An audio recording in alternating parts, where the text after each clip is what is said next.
everybody has a different leadership style. In the Yeah, current trend, with the ongoing drastic changes in the technology, there is a lot of pressure from the senior leaders on the budget constraints or target goals. What kind of a leadership style is more appropriate? yeah. So I'd say if you're, trying to get more done with less, I think it's better to be transparent about it, right? And instead of saying, we have to, uh, it's hard to say because leadership styles vary greatly between personalities. The what's it's in the way that you communicate it really. If your communication style is to dictate and try to be very prescriptive in the way that you want things done, you better have a very good vision of where it's going to take you. Otherwise, you could be making a huge mistake and leading the entire team, into something that's going to be, bad for the product, bad for the company. So I think it's always best to get information from the team first, right? Get all of their ideas and even challenge them to come up with different ideas than what they've done in the past, because you can find that your first idea sounds really great, but if you challenge them to find another solution, you might find out that they didn't think hard enough, right? Just think about it a little longer, you'll get something better. Or it could be that you have two solutions that you can combine and get an even better solution to that problem. And being budget constrained, like I said, it's not a weakness. It can actually lead to innovation and better technology, because a company like Facebook, if they have a performance issue, well, they can just spend more on servers. But when you're a small company, you have to figure that out and get it down to a you know a level that works for something with fewer resources. What is your leadership style? Lead from the front or lead from the back, or depending on the situation? Yeah, I'm definitely more of a, you work with me, I work with you. You don't work for me, and that's what I think makes the most difference, because people will see that you're not just trying to push them in a certain direction, that you're actually listening. Ultimately, you have to make the decision, right? You can't just let a democracy, happen every time.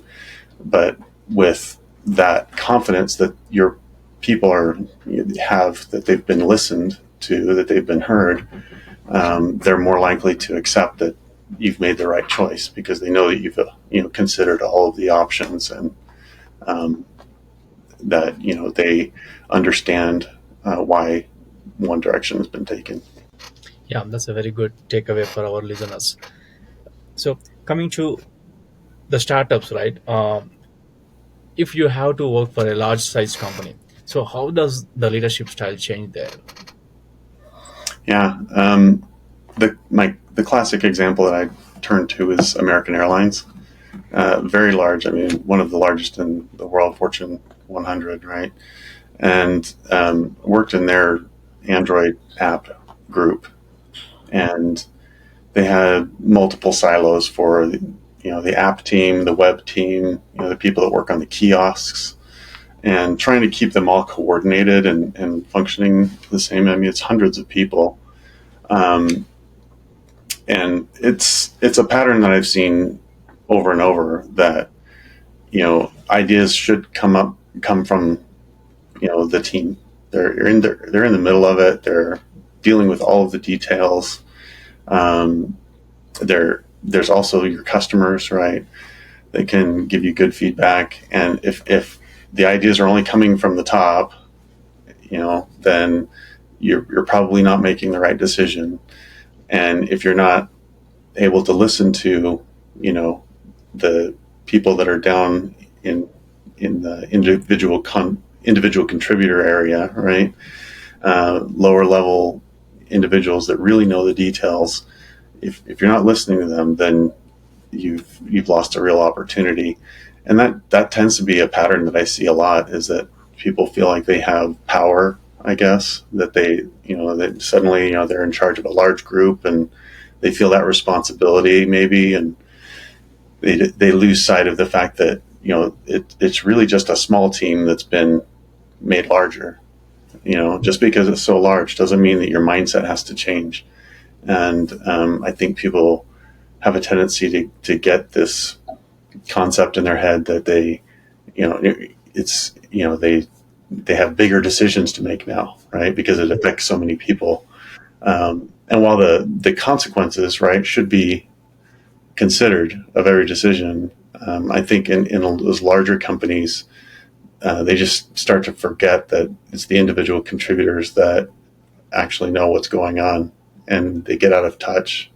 And so that to avoid that, what I like to do is to treat every organization like a startup. If you're, the VP of the department, right, you have probably 5 people that directly answer to you, but another 200 people that are in that department. Like, how much do you know about each job?